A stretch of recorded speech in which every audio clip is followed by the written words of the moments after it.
আজকে আমরা নিয়ে এসেছি নবম ও দশম শ্রেণীর সেট ও ফাংশনের 1 নম্বর অঙ্কগুলো।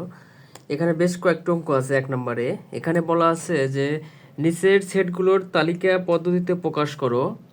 ক নম্বর বলা আছে x belong to N, x belong to N such that, একে বলা হয় বিলং টু, আর এই দুটা যে ফোঁটা আছে একে বলা হয় সাজ দ্যাট। আর এখানে বলা আছে এক্স স্কোয়ার গ্রেটার দেন 9 এবং এক্স কিউব লেস দেন কত 130।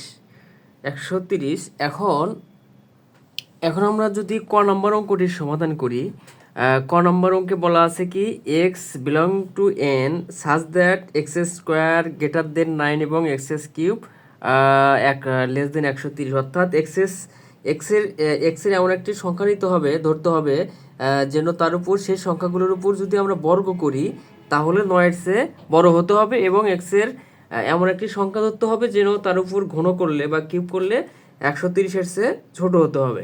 তাহলে আমরা যদি এই অঙ্কগুলোর সমাধান করি, এই অঙ্কে আমরা যদি কিছু সংখ্যা ধরি, এন সমান আমরা কয়েকটি সংখ্যা ধরতে পারি, যেমন আমাদের স্বাভাবিক সংখ্যা কত 1 2 3 4 5 6 এরকম, এইগুলো সংখ্যাগুলো হচ্ছে আমার স্বাভাবিক সংখ্যা।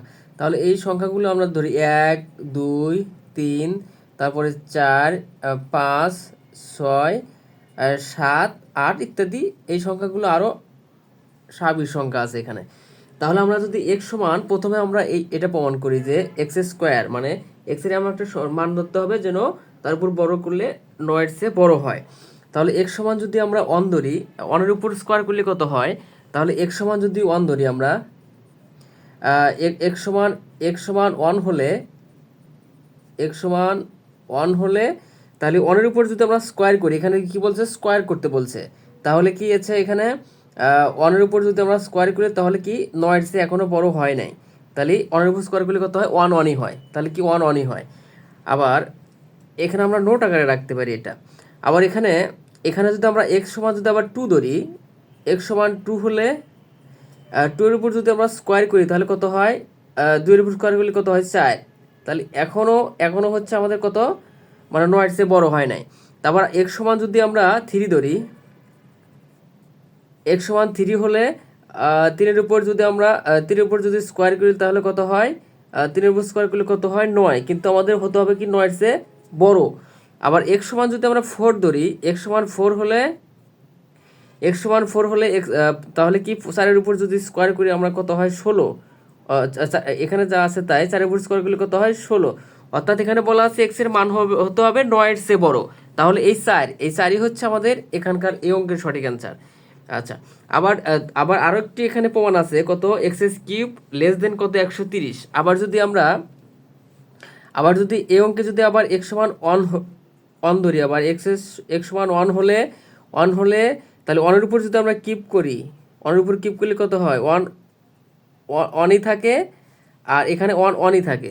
এইভাবে 2-এর উপর যদি কিউব করি তাহলে 8 হয়, 3-এর উপর কিউব করলে 27 হয়, তারপর 4-এর উপর কিউব করলে কত হয়, 4-এর উপর কিউব করলে, অর্থাৎ আমরা সরাসরি যদি এক্স সমান 4 ধরি বা 4 হলে 4 হলে, তাহলে এখানে কি হয় 4-এর উপর কিউব করলে কত হয় 64, 4-এর উপর কিউব করলে কত হয় 64, অর্থাৎ 130-এর বড় হয়, যতক্ষণ পর্যন্ত 130-এর বড় না হবে সেই সংখ্যাগুলো আমরা ধরতে পারি।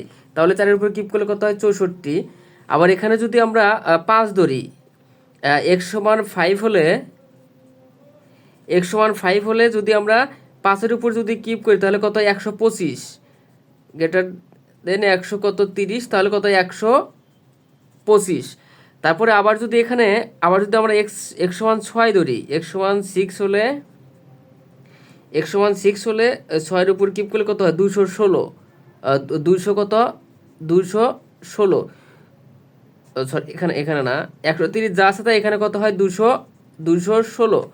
তাহলে আমাদের কি হতে হবে যে এমন একটি মান নিতে হবে যার উপর ঘন করলে কত হয় 100, এই 130-এর চেয়ে বড় হওয়া যাবে না, তার ছোট হতে হবে। তাহলে এই 5, এখানকার এই 5-ই সঠিক অ্যান্সার। তাহলে আমরা কি লিখতে পারি যে নির্ণয় সেট। তাহলে আমরা কি লিখতে পারি, এই অঙ্কের এখানকার কত 4, এখানকার হচ্ছে 4, আর এখানকার কত 5, তাহলে 4 আর এখানকার কত এই 5, এটাই হচ্ছে সঠিক অ্যান্সার। আর আপনাদের যদি ভালো লেগে থাকে তাহলে অবশ্যই লাইক ও কমেন্ট করবেন। ধন্যবাদ।